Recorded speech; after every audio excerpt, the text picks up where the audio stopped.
எல்லாருக்கும் வணக்கம். இந்த வீடியோவில் தேய்பிறை பஞ்சமி சண்டே நம்ம இரவு 8 மணிக்கு கும்பிட்டோம். அதில் தேங்காய் தீபம் எப்படி போடலான்றதை பற்றி இந்த வீடியோ தான் இது. ஸோ ஃபஸ்ட்டு ஒரு காப்பர் பிளேட் எடுத்துகிட்டு அதில் நடுவில் குமிழ் மாதிரி பச்சரிசி வச்சுட்டோம். அதுக்கப்புறம் தேங்காவை ரெண்டாக உடைச்சிட்டு அதுக்கு மஞ்சள் குங்குமம் வச்சுட்டு அந்த பிளேட்டுக்கும் பூக்கள் வச்சுட்டு நல்லெண்ணெயிலையோ இல்லை தேங்காய் எண்ணெயிலையோ இல்லை நெய்யில் தீபம் ஏற்றலாம்.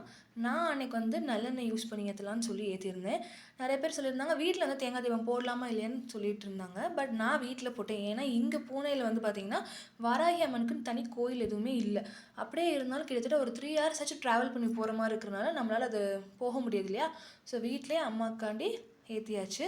ஸோ சூப்பராக நல்லெண்ணெய் போட்டு நல்லா சிவப்பு திரி போட்டு ஏற்றிருக்கேன். நம்ம சிவப்பு திரி போட்டோம்னா ரொம்ப விசேஷம். சிவப்பு திரி போடனாலும் வெள்ளை திரியும் போட்டுக்கலாம். போட்டு அழகாக தீபம் ஏற்றி அன்றைக்கி சாமி கும்பிட்டாச்சு. அதோட வீடியோ தான் நீங்கள் இன்றைக்கி பார்த்துருக்கீங்க.